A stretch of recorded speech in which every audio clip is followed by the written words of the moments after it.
Friday Night Racing on Off the Ball. Brought to you by Horse Racing Ireland. Love every racing moment. Visit hri.ie. All right, you're welcome along to this week's episode of Friday Night Racing. It's Jerry Gilroy and Johnny with you as ever. It's our first time back in harness, so it's still not too late. It's just not true as ever, because I mean we haven't been together for ages. Well, in studio, I don't want to bring it up, but you didn't show up for about a month, so now you're hobbled in and you're welcome, and a happy new year to you. Well, that's not true. I did miss a trip to Gavin Cromwell's, but well, that wasn't the only one, but there were several Fridays in here where it just got a little bit lonely, Johnny. Well, it's great to be back. And hopefully we'll have people back in the studio soon as well for the banter. And a happy new year to you, Johnny. Same to yourself. What are your racing ambitions for the year? I think.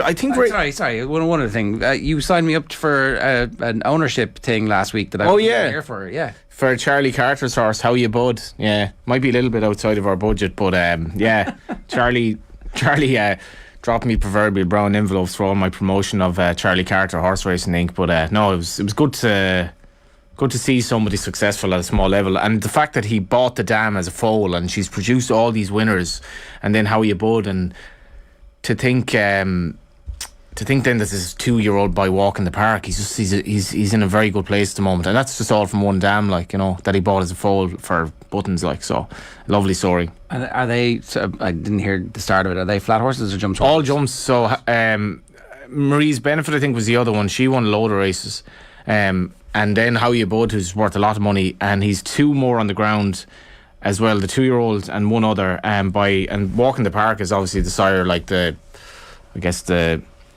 Mo Salah of pedigrees at the moment, and it's just very, very exciting. And he sent a photo that we were able to show on air as well, which is quite cool, of the 2-year-old, lovely looking horse, and thought I'd get him to go into the whole Brian Cody thing all these years later a bit more, but he was kind of more, I think, happier to talk racing, I think. Well, fair enough.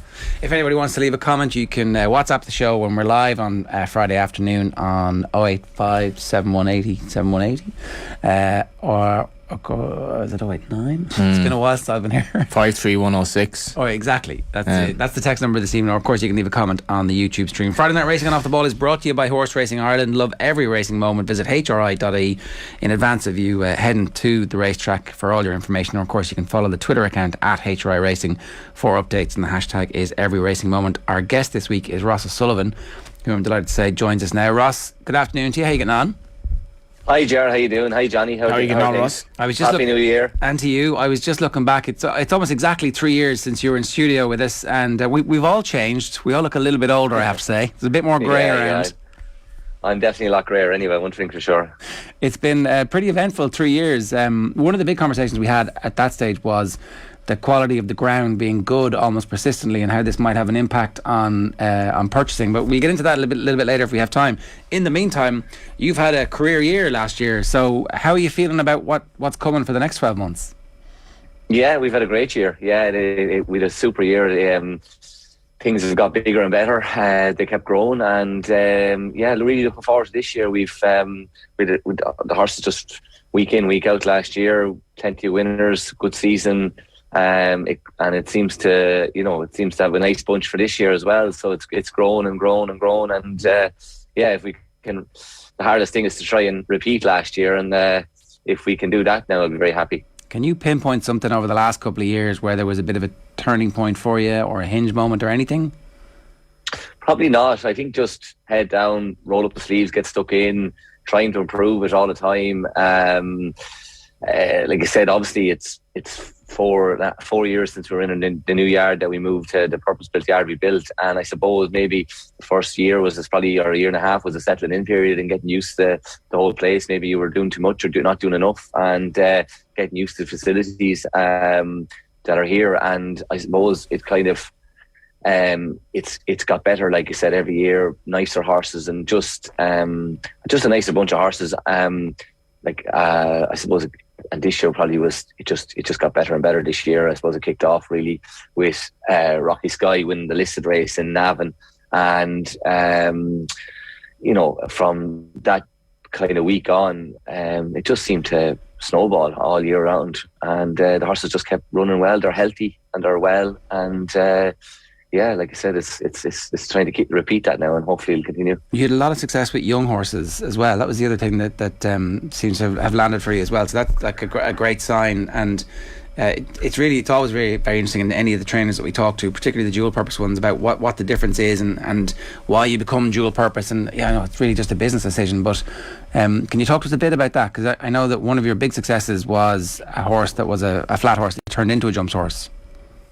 Yeah, I suppose that's it. Like it's the way a lot of guys have gone gone over the last couple of years. Like I said, you're not solely one definite sort of whether you're a national hunt or flat. We mixed it. I suppose initially when we started off, my heart would have been in the jump racing, because that's where the background I came from, coming from Jessica Harrington's when she was one of the leading national hunt trainers at the time. And I suppose we would have started off going down that road.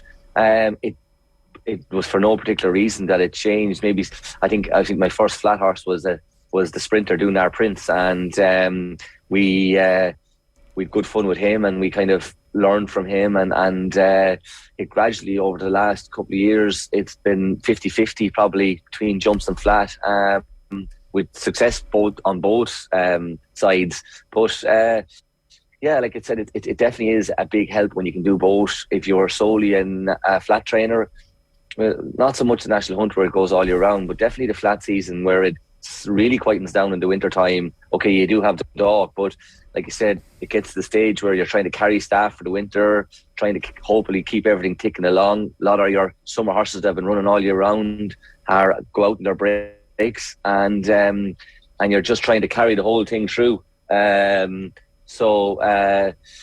Yeah, like I said, as the year goes on, like I said, it's trying to keep everything ticking over, keep the business running, like I said, and be able to pay the wages. So to have both sides of it is a big help, big advantage, and that's something that we've done, and it seems to be working well. And yeah, it's like I say, a lot of younger guys that are training at the minute, even the older guys are definitely mixing it up between both, and it makes business sense. It makes good business sense. Ireland's a bit unique, I'd say, Ross, nearly in that regard. If you look at, like you mentioned, Jessica Harrington and Joseph O'Brien, and you think then Gavin Cromwell winning a champion hurdle, and then having a winner at Longchamp, and having a winner in the Queen Mary, and like it's almost as if it's just become a thing now that's normal. Whereas if you look at other jurisdictions, I imagine this really isn't normal at all.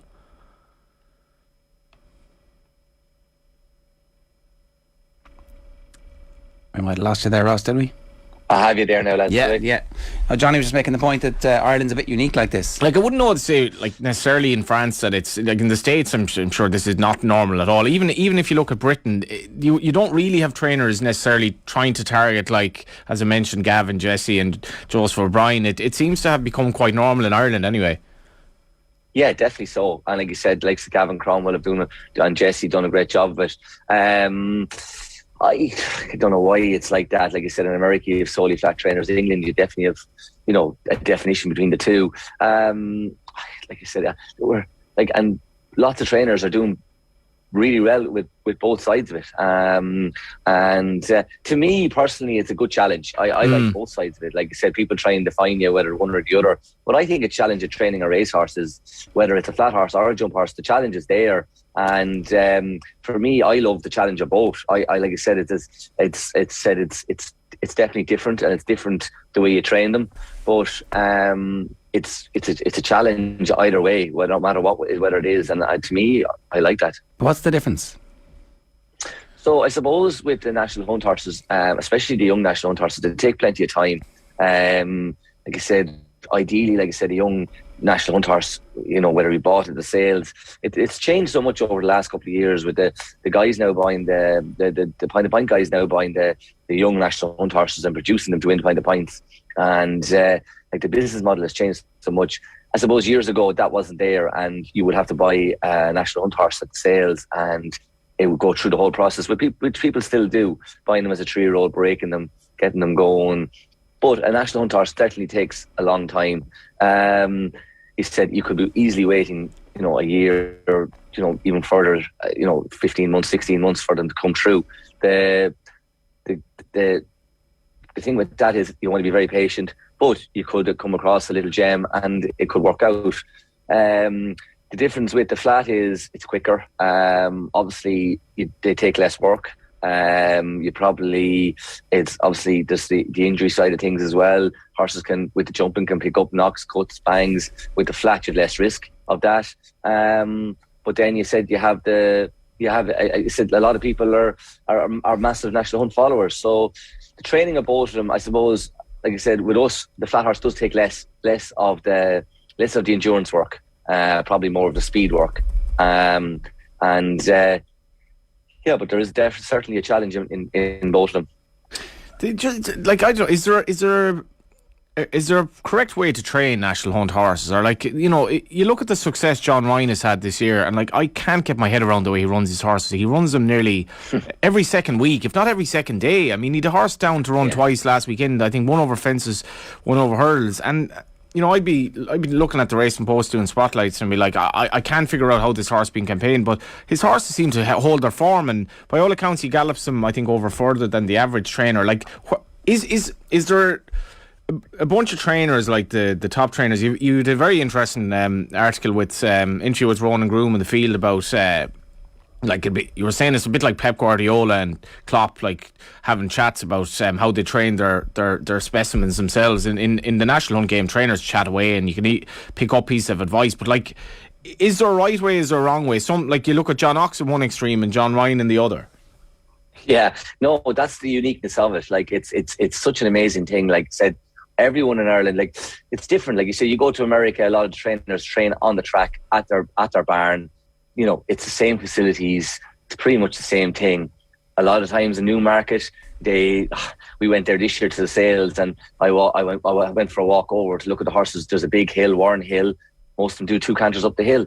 All the trainers do the exact same thing. I was like, so what's the difference? The difference is probably getting the horse. Whereas in Ireland, it's very unique. Okay, you do have the training centre like the Curragh, but the majority of trainers train on their own gallops, and they're all different types of gallops, which is unbelievable. Like Gordon Elliott, like I said, his big round sand, Wexford sand gallops, and Willie Mullins, they all get different results. They all get loads of good results and loads of winners.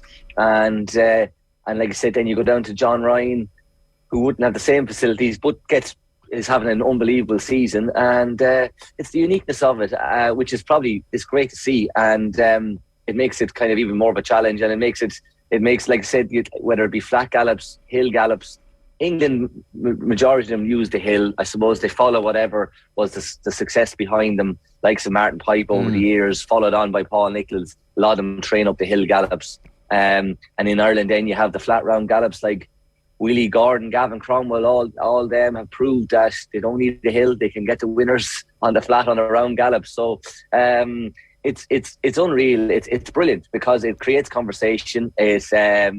It, like I said, everyone probably has a different way, a different style of doing it, and that's what probably brings even a better light to it. Like I said, I've often gone down. We've had a look at Willie's, we've had a look at Gordon's. You try and bring a little bit back from those places of what they're doing, and you try and fit it into what you have of your own facilities. Like, there's no point you going down to a trainer with a big hill gallop and you're going back home to your round gallop because you can't replicate it. But you try and bring back little bits and pieces, little ideas, and improve what you have at home by looking at. Like I did say that last week in the Irish Field, like most of those trainers are really welcoming.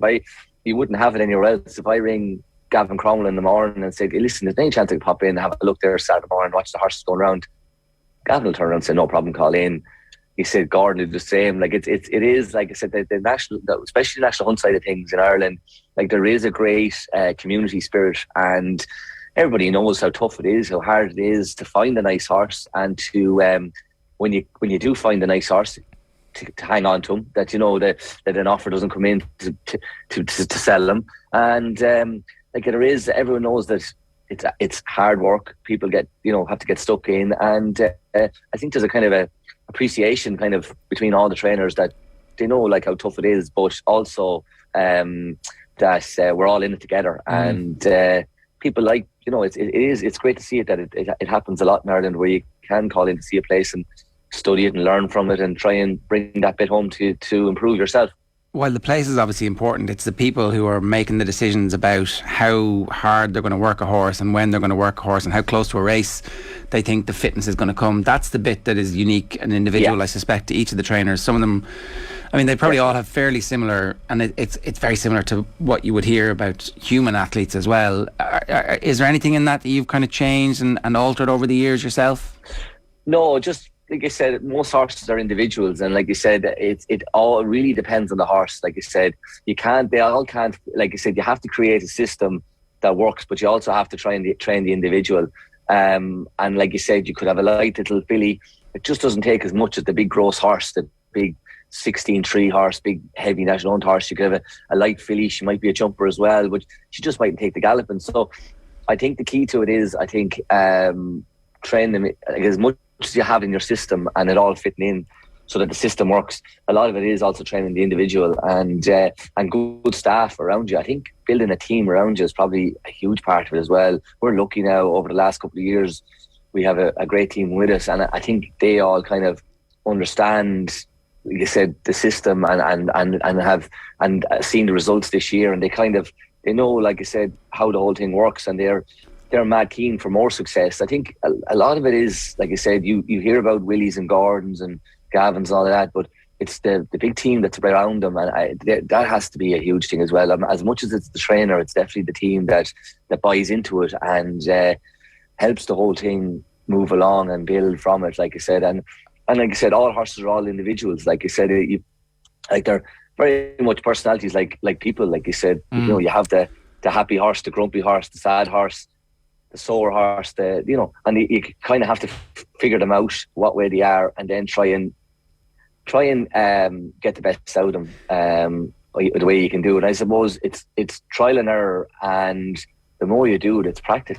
It's the more you do, the more you do of it. Probably, hopefully, you're hoping you won't. If you do make a mistake, you go, well, the mistake is made, I just don't want to do it again. I think that's the thing, and it's kind of it's learning all the time. Like I said, I thought maybe when I started this properly, maybe, okay, we're doing it the last maybe 10 years, but properly since the last 5 years. And I thought, like you said, I had a bit of an idea. I said, well, I know exactly what we're doing here. But when I look back at it now, I didn't have a clue. It's only over the last, like I said, trial and error, building it up. And I'd say it's the same for most guys. Like I said, it doesn't happen overnight.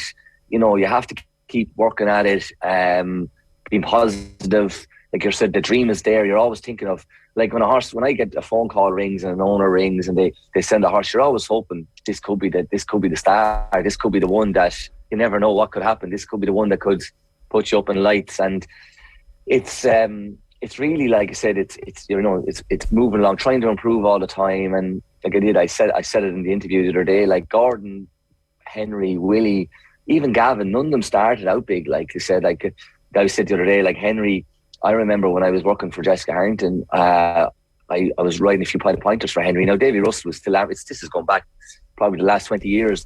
Henry was a small scale, 25 horses. Davy Russell was probably riding most of his pointers. And I went down one day a week. He was riding out himself. He had a grass hill gallop that now I believe is a wood chip. I haven't been down since. And he was, doing the same as what some of us are doing now, head down, trying to improve the system. This is long before, this was a couple of years before Alan Potts arrived on the scene. And he had a small little sand gallop and he had that grass hill gallop, and he was just tipping away. He was trading. He was doing, producing a horse to win a point to sell him, to keep the business going. And then all of a sudden, he just met Alan Potts and the thing just clicked, and Alan Potts was able to supply him with ammunition. The whole thing started to grow.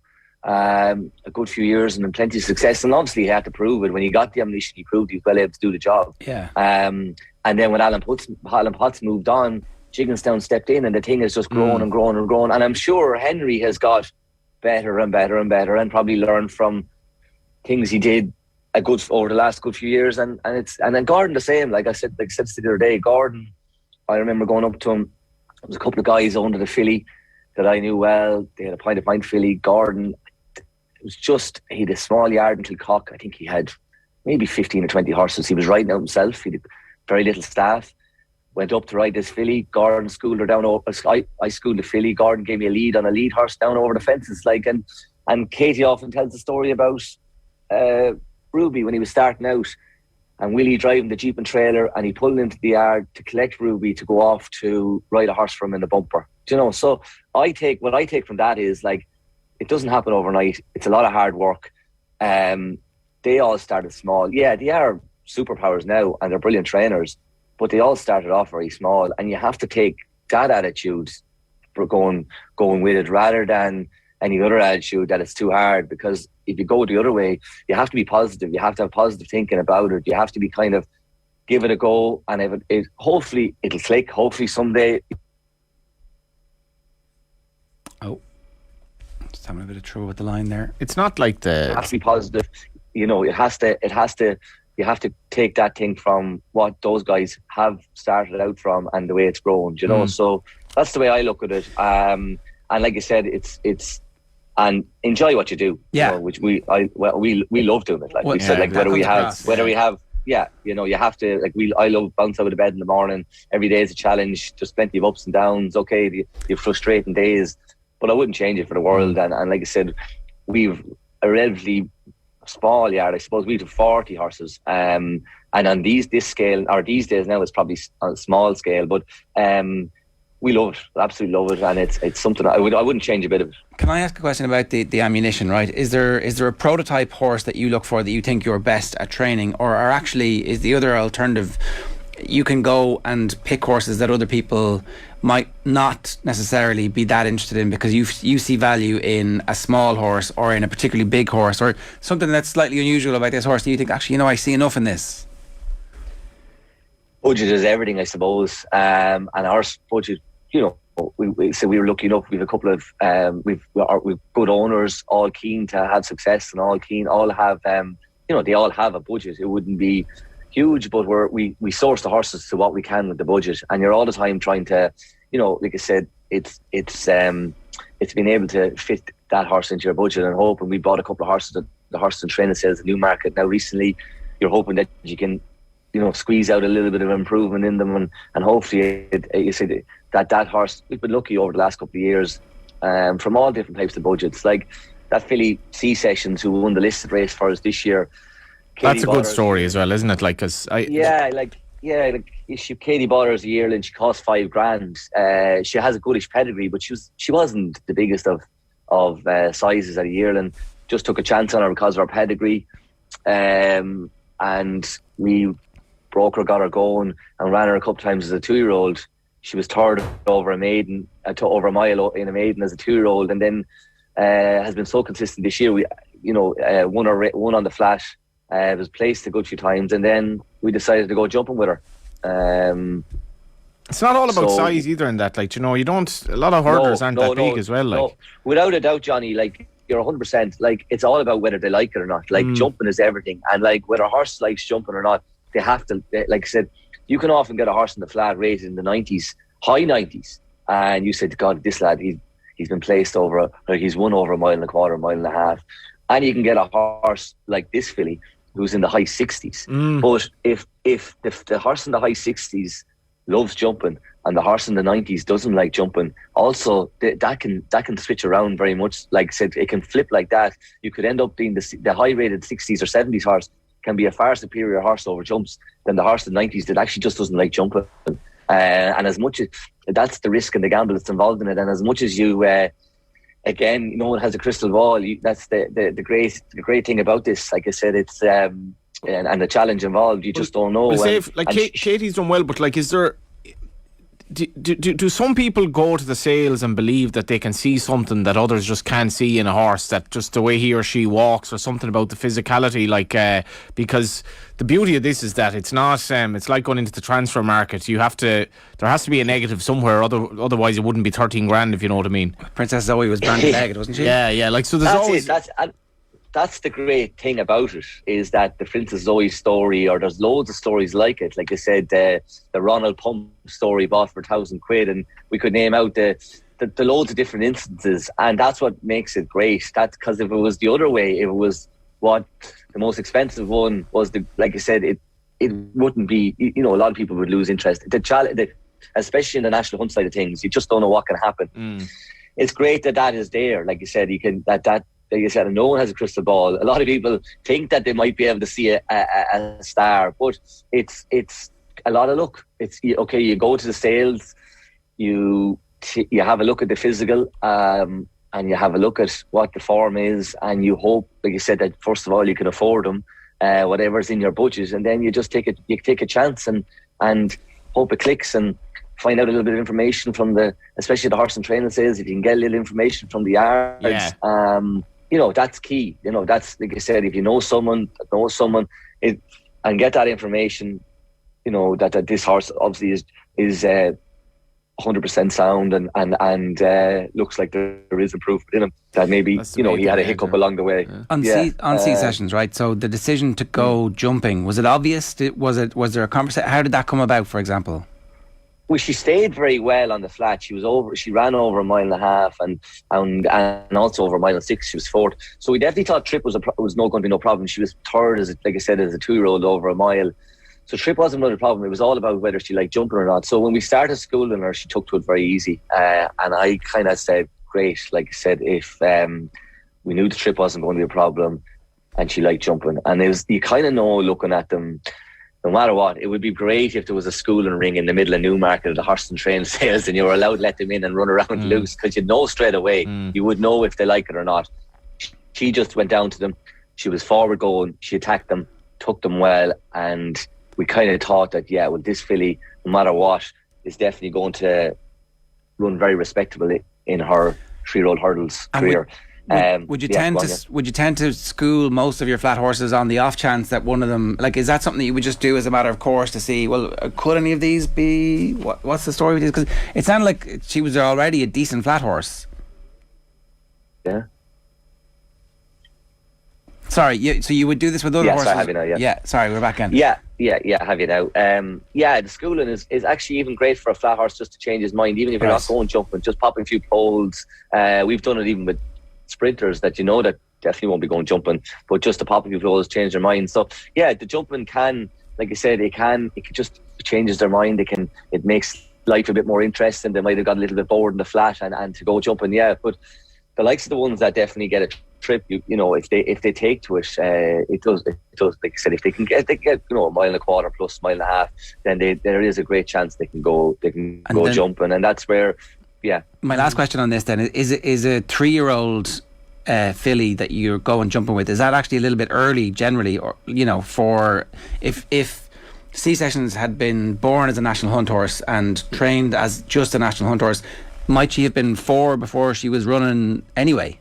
Like, she just didn't have the size for. Were you able to accelerate her career? Yeah. Okay, right. Yeah, that's the beauty of going off the flat as well. Like, in fairness, that you can. The juvenile hurdles aren't for everyone, but it was the obvious thing for her, I guess, Ross.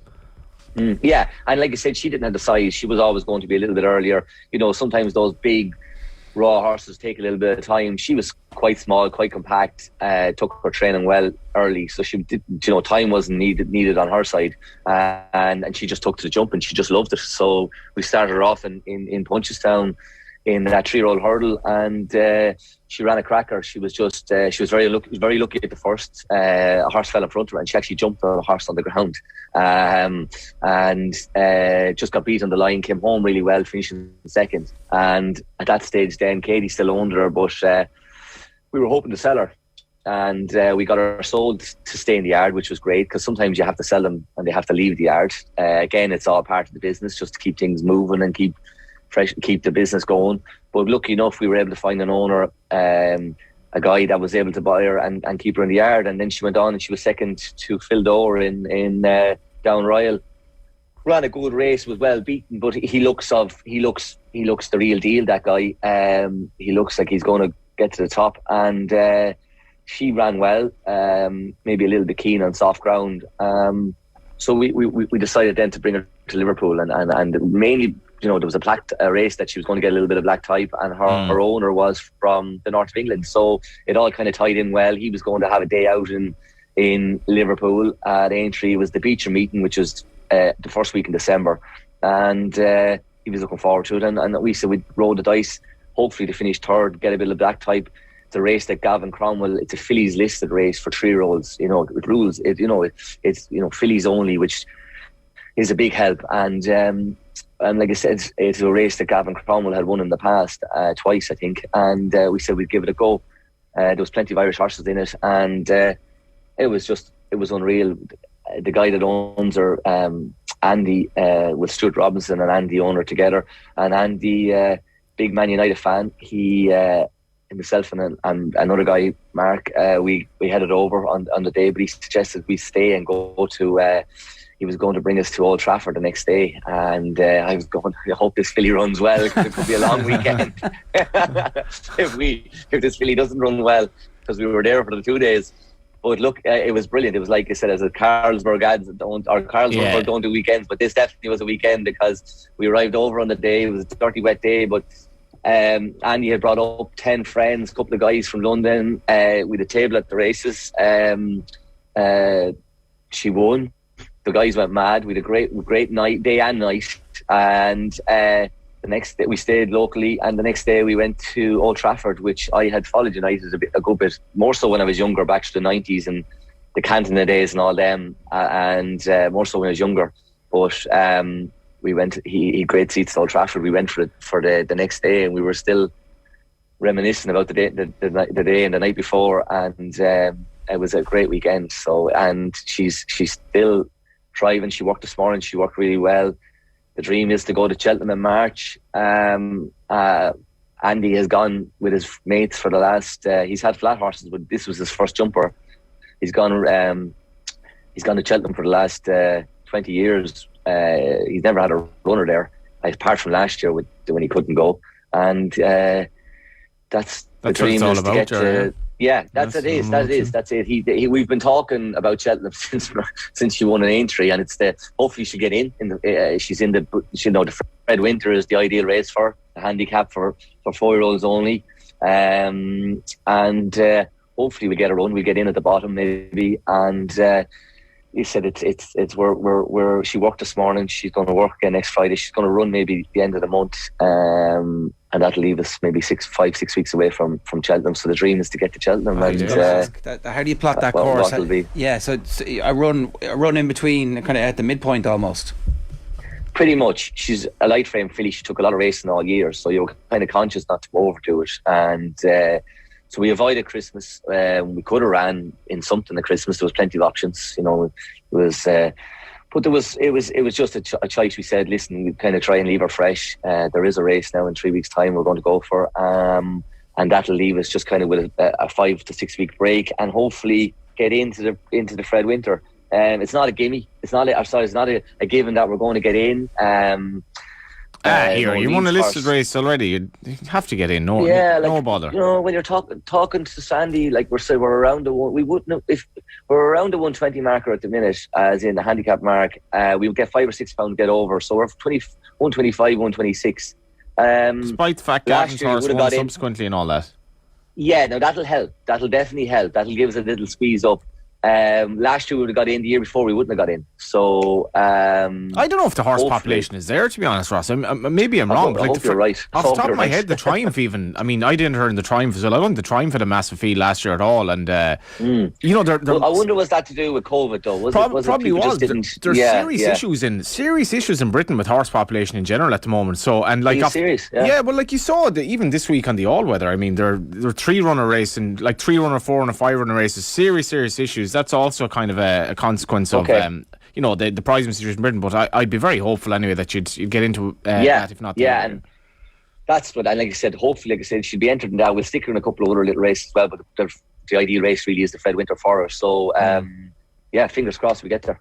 It's an incredible story when you think about it, and the way you've laid it out. But again, it's the decision that you made ages and ages ago to be a dual purpose trainer, finding a really fast flat horse that also works over. It's not that it's destiny; it's that you worked really hard to make sure that you understood exactly what the skill set required from the horse to be able to do this. And it could have worked the other way. You could have easily had this filly, and she didn't like jumping, but and she cost $5,000. She wasn't expensive at all. She was chancy money. Buy a good stallion as well, like. Yeah, buy a good stallion out of a mare that has bred 2 winners and was listed placed. She had a lovely pedigree. She just was small. She wasn't pretty, and that was kind of Katie the question I was asking earlier about the like prototype horse. Are you guys happy to take those punts on the small, unpretty horses, thinking actually, you know what, there's value here because other people either they don't have the time or the patience to look into this. They want the sure thing. Yeah, you're all the time looking at that because that's what you're like. Again, it goes back to budget. Like you said, yeah, you'd love to have a budget to go to those Cheltenham sales and be able to buy the winning 4-year-old of this weekend or next weekend and be able to buy one of them. But you said your budget doesn't allow you to do that, so you have to kind of sift through them. Like I said, whether it be a horse and training sales or hopefully looking at a yearling sale, maybe Katie does be trying to buy her breezes, but often she'd be there and she'd come across a horse like her with a staying pedigree, not buying her to breeze, but buying her that maybe she could run the flat, we could find an owner for her, and that hopefully then potentially then Noel Meade's done it successfully in the last couple of years that you buy them, they have a little bit of staying in their pedigree and they can potentially then go jumping. Totally, so yeah. So it's just trying to find a little gap in the market that you can get into and can work for you, and that's kind of it. As well as like off the ball and Shells like linked up today. Wes Houlihan was being linked with the move back to Shells. Like there's nothing about looking at Wes Houlihan that suggests he should be a good footballer. He's not particularly quick. He's no physicality really at all. He's small, yet he's one of the most talented footballers Ireland's ever produced. Messi is probably the best footballer ever. He's very small. It's not as simple as all the physical guys do best. Like and that's the beauty it's all about. It's without a doubt, it's all about heart in a horse. Like you said, if Willie could have the smallest little fillies, but they're dangerous to lep and they're really good horses. Like you said, it's not okay.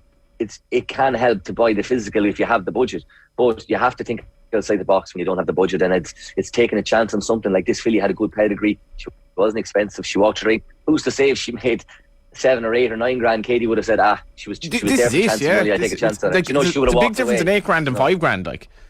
Without a doubt, you just go, listen, I'll leave it. I'll walk away from it. It's the case of, just right place, right time. And you hear all those stories in racing. Like you said, it's whether, again, you go down to a trainer's yard and, you're given the choice of 3 horses, you pick one, you walk away and leave a future national horse behind you. I think Charlie Carter I'm paraphrasing here, but I think the dam Barragal maybe was the name of it, I forget the name of it now, but the dam of the horse that have all won and all that, Howie Bud and all that, I think he just couldn't sell her, so he ended up training her, and that often is the case, that you can't, like, he bought her to there's an awful lot of luck involved in it, but like what I love about it in racing, Ross, is every horse has a story, and the story is invariably quite interesting in terms of who the horse relates to, how he or she was acquired, his or her characteristics. Like there's just so much going on. Like, I mean, if horses were in social media, like, they'd be a lot more interesting than humans, yeah,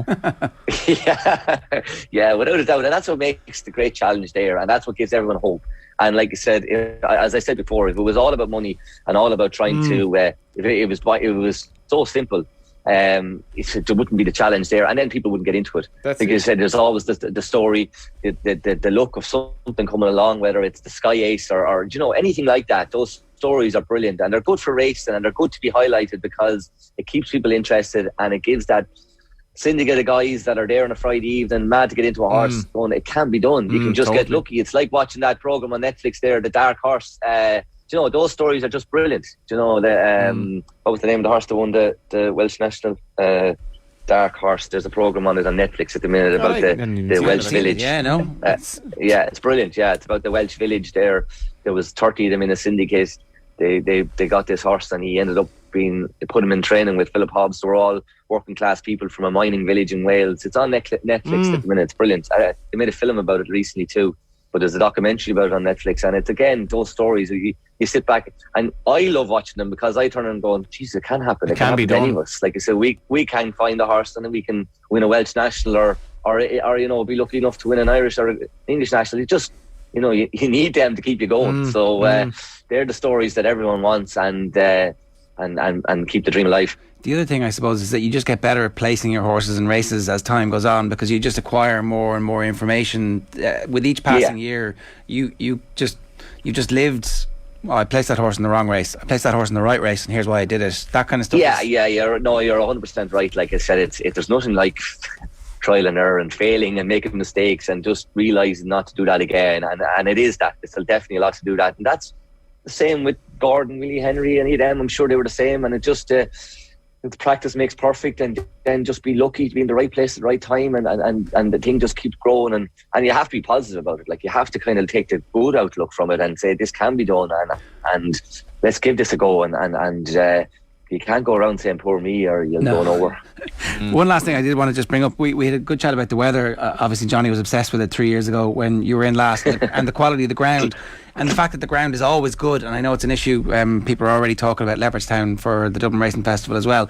Are you seeing a trend where owners are looking to buy horses and keep horses in training that are good ground horses more than in previous years? There's definitely a trend there that we had a couple of horses this year, like Favourite Logic, who was actually a summer horse, and he won a couple of races during the summer, and he actually ended up running right up till the middle of December. Benefit running another horse. I have seen it. Definitely there is a trend. To say that the owners are saying to me, could they buy a good ground horse? Probably not. They're still looking, everyone's still looking to buy the big winter national hunt horse. But yeah, it's definitely, the conversation was had 3 years ago and it hasn't changed. It's definitely more so.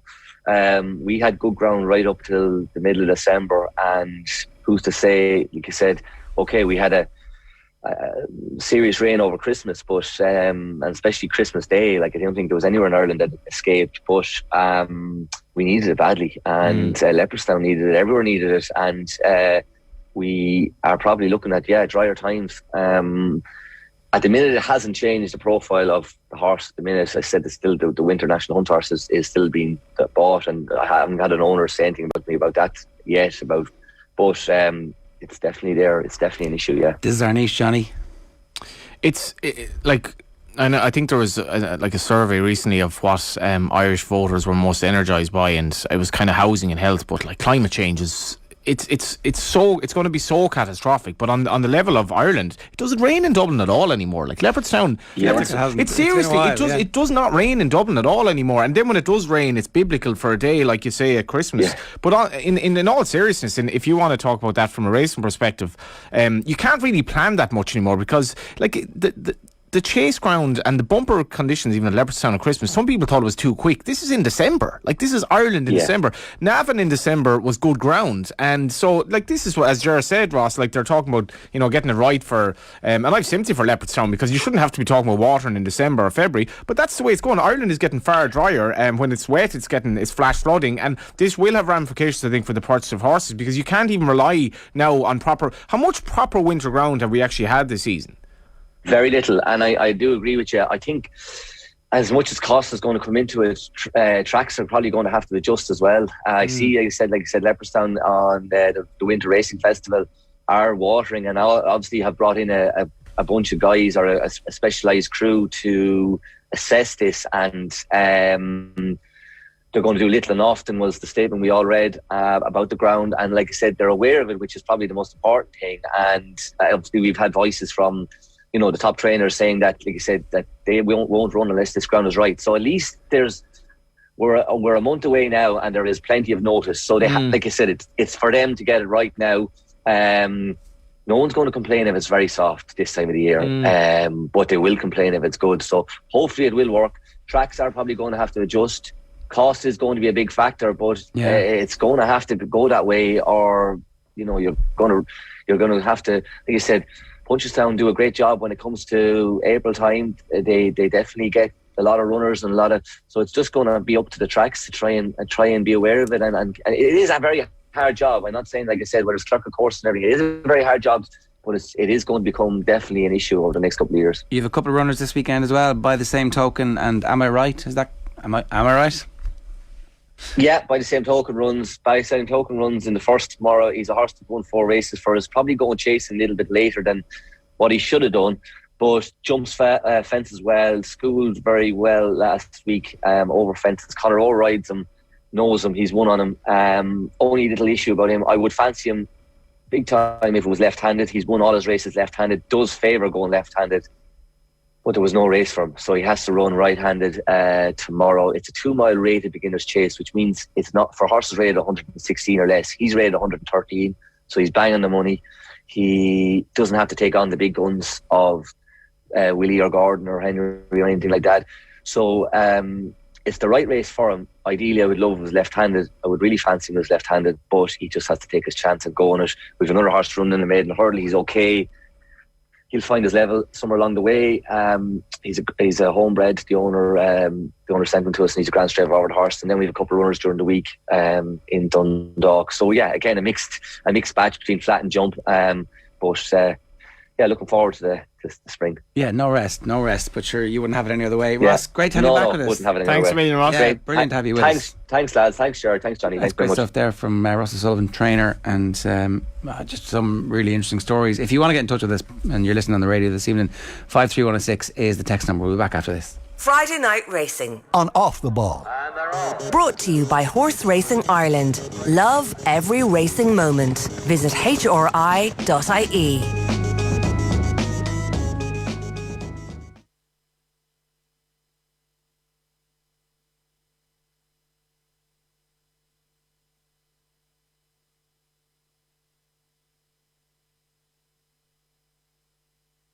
Friday Night Racing on Off the Ball. Brought to you by Horse Racing Ireland. Love every racing moment. Visit hri.ie. It says Johnny first, Danny Mullins second, and me third is the established order of graphic things there in the tote to follow as we await the Dublin Racing Festival to hopefully shake things up. You're 200. So you've got 253 points. I have 100. No, I've got 142. lead in the polls at the moment. It's about that. Yeah. Are you going to devil I lock have the this? answer to the housing crisis. I hope so. And the health. And health. Take the screws out. Yeah. That's a 1980s prison reference, but that's a decent lead, to be fair. But it's been a bit of fun. Apparently, actually, in the overall standings, I'm doing relatively well. 15,000, I think, was it? I think I'm in the top 6% or something like that. Okay, anyway, okay. Which the only way is down, I suppose. But that's an A-rated. Yeah, a lot better. An than A-star. Do they do A-stars? A lot better than my flat performance. Ross is, I think, the most enthusiastic trainer we've had on in a long time. I think Ted Walsh, his father-in-law, is rubbing off on him. I remember when Ted was in. It's actually one of the most memorable ones we had, where he started welling up talking about like Comanche Court and all that. But Ted's a gregarious character, and Ross's enthusiasm was amazing there. Just a lot of people as well. I think a lot of trainers can be kind of down on their luck when things aren't going well, but he's just extremely positive, like, to be fair. Well, obviously at the start of a really successful period last year, was very successful on both the flat and the over jumps, and by their standards, I think it was double digit winners on both, and it was like massive leap forward in terms of progress. So you'd feel very excited that like all that hard work, so a decade of hard work and 5 years of investment into your purpose built gallops, you start to turn a corner, and just listening to it, it's like very humble in terms of, I don't know everything. I thought there was a period of time where I didn't know, and so therefore when you open your mind like that, then everything becomes a learning experience. You would be enthusiastic because there is so much to learn. Totally. I do believe trainers when they say they've never actually figured it all out. Like, even when they pass away, they're still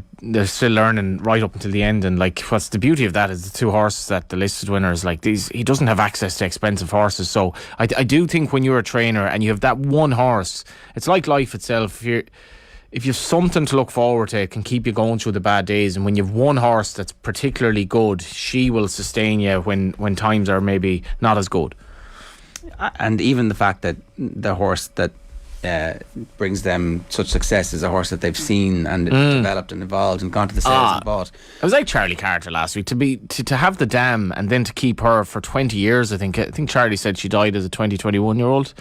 That's the beauty of racing. It's part of your family pretty much at that stage. It's not like Man City buying the best player for 100 million. It's like getting the player when he was a kid and nurturing him along and so on. And it's not selling Jack Grealish. It's not selling Jack Grealish, yeah. Friday Night Racing is brought to you by Horse Racing Ireland. So I want to tell you exactly about this. Johnny is first, Danny Mullins is second, and I'm third in the tote 10 to follow. We're obviously waiting for the Dublin Racing Festival. That's my last chance to maybe shake things up before we get to Cheltenham. The Dublin Racing Festival will see two bonus point races, which is the Paddy Power Irish Gold Cup and the Chanel Pharma Irish Champion Hurdle. All three of our stables feature Champion Hurdle favourite Honeysuckle, so it's going to come down to whoever's the Gold Cup winner really. Racing this weekend is at Fairyhouse and Punchestown, and you can play the tote jackpot on both race meetings either at the racecourse or on tote.ie. Visit tote.ie to avail of the tote guarantee on all Irish and UK racing. The watering of the course was one of the big stories this week. It sounds like they're doing absolutely everything they can, but like you know, it's race course versus Mother Nature, really. That's it. I was always of the opinion, more or less, that you went along with whatever the weather gave you, and you didn't because I was like, they're not a business for us in trying to find the best good ground horses and buying them up. Well, my attitude would be, there's enough. My attitude going along was like, there's enough soft grounds for these horses. Don't be overwatering to compensate. But like that, unfortunately, that's just not valid anymore. Like Leopardstown, like if you go back to, remember the start of the lockdown, which was like 2 decades ago. The start of the lockdown last year, we had a heat wave, and we had. I think since records began in the Phoenix Park, they'd never seen a drought like it, and everyone was like basking in the beautiful warm weather. But that was alarming, and that's evidence of like just Dublin is becoming a lot drier. And for Leopardstown in particular, it's not so much of an issue on the west coast. Like, so Limerick would have still been heavy enough for Christmas. It's very difficult for the Leopardstown clerk at the course to know, because it's not as simple as just watering the night before either. Like, it's you have to do it for months. It's not National Hunt Ground is not like, oh well, it rained a couple of days. National Hunt Ground should effectively involve like a good bit of rain periodically going into each meet, like, and I don't know, anecdotally, I live in Dublin. It doesn't rain much anymore. It really doesn't, and that's a problem for Leopardstown. And there's no easy answer to it, except us buying up all the good ground horses. Well, if you're going down that route, I would say the embryonic National Hunt chaser who wants soft ground might be in trouble going forward, because the soft ground is not going to be there as much going forward. Simple as. All right. I must give a selection as well for tomorrow. I think if you are having a wager tomorrow, a horse called Autumn Crusade is worth a very, very nice each way bet if you can get 4 each way places or whatever. Anyway, have a good bet on Autumn Crusade, the 308. The Fairy House. A Fairy House. Trained by, we had Freewheeling Dylan's trainer on, Dermot McLaughlin, after winning the National. That was during lockdown at some stage anyway, but very good trainer, and this horse is a great chance, I think. Going to be a good price as well. Stephen Kisby Green, our resident South African, has just put into our team chat here, says, I don't know where in Dublin Johnny lives, but it's been raining a lot by my standards here. He is from South Africa, so it obviously never rains there. I don't know, does it rain in Dublin anymore? Well, not this week and not last week. It rained Christmas Day bad. Like you get a lot of flash rain. One other day in January. And that was it. It's really, really alarming, and we're probably screwed. But anyway, that's not a great way to end the show. Happy New Year, Johnny. We're probably screwed. Back, Friday Night Racing is brought to you on Off the Ball by Horse Racing Ireland. Love every racing moment. Visit hri.ie. We'll see you next Friday at 3 o'clock on all of OTV's social channels, and of course at 8 o'clock on Off the Ball on Newstalk. Take care. Friday Night Racing on Off the Ball. Brought to you by Horse Racing Ireland. Love every racing moment. Visit hri.ie.